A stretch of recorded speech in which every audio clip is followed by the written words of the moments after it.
नारायण को भजन करो नर, मन की छोर भटकना सारी। क्या मथुरा क्या काशी जावे, क्या पर्वत बन फिरत अनारी। ओम नमो नारायण। आप सभी पर श्री नारायण भगवान की कृपा सदा बनी रहे। हिंदू धर्म में एकादशी तिथि का विशेष महत्व है।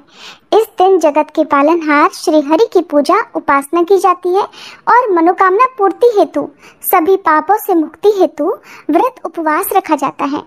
इस व्रत के पुण्य प्रभाव से जन्म जन्मांतर में किए गए सारे पाप कट जाते हैं।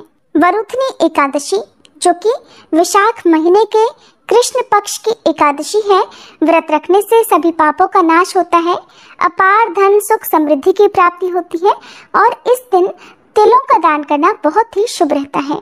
इस दिन तिलों का दान करने से स्वर्ण दान करने से भी अधिक पुण्य मिलता है। आज के दिन उपवास करने से शुभ फलों की प्राप्ति होती है और मृत्यु के बाद मोक्ष मिलता है। इस दिन व्रत करने से सूर्य ग्रहण के समय दान करने के बराबर फल मिलता है। पौराणिक मान्यताओं के अनुसार एकादशी में ब्रह्म हत्या सहित समस्त पापों का नाश करने की शक्ति होती है। इस दिन मन कर्म वचन द्वारा किसी भी प्रकार का पाप कर्म करने से बचने का प्रयास करना चाहिए और तामसिक आहार के सेवन से भी दूर रहना चाहिए। 5 ज्ञानेंद्रियों, 5 कर्म इंद्रियां और 1 मन, इन 11 को जो साथ लेता है वह प्राणी एकादशी के समान पवित्र और दिव्य हो जाता है। जितना पुण्य कन्यादान और वर्षों तक तप करने पर मिलता है, उतना ही पुण्य वरुथनी एकादशी का व्रत करने से मिलता है। ये एकादशी सौभाग्य देने वाली, सभी पापों का नाश करने वाली है। जो भक्त अपने जीवन में एक बार भी वरुथनी एकादशी का व्रत कर लेता है, वह भगवान विष्णु के वैकुंठ लोक को प्राप्त कर लेता है।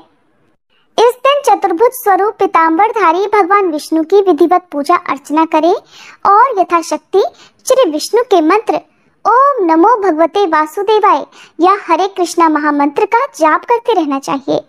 रोली, मौली, पीले चंदन, पीले पुष्प, मौसमी फल, मिष्ठान आदि अर्पित करके धूप दीप से श्री हरि की आरती उतारकर दीप दान करना चाहिए। इस दिन श्री विष्णु सहस्त्र नाम का पाठ करना बहुत फलदायी होता है।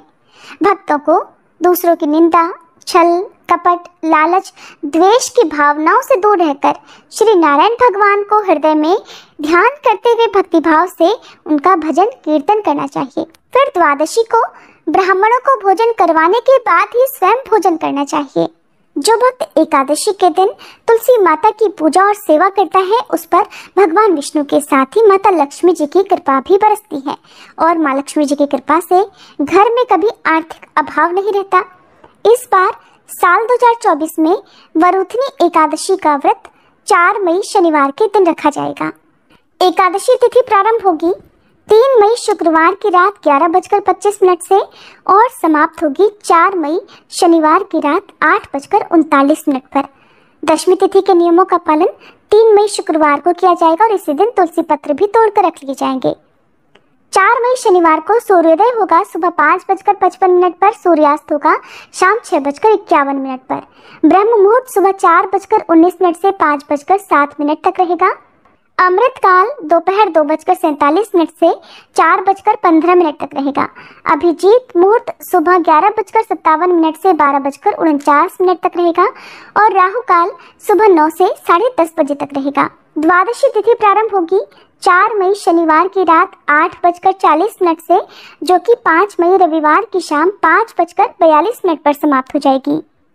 द्वादशी तिथि के दिन सूर्योदय होगा सुबह 5:54 पर, सूर्यास्त होगा शाम 6:52 पर। ब्रह्म मुहूर्त सुबह 4:18 से 5:06 तक रहेगा। अमृत काल दोपहर 3:35 से 5:02 तक रहेगा। अभिजीत मुहूर्त सुबह 11:57 से दोपहर 12:49 तक रहेगा और राहु काल दोपहर 4:30 से शाम 6 बजे तक रहेगा। द्वादशी तिथि को हमेशा सूर्योदय के बाद ही व्रत खोला जाता है और व्रत पारण की तिथि यानी उपवास खोलने का शुभ मुहूर्त रहेगा 5 मई रविवार को सुबह 5:55 से 8:50 तक।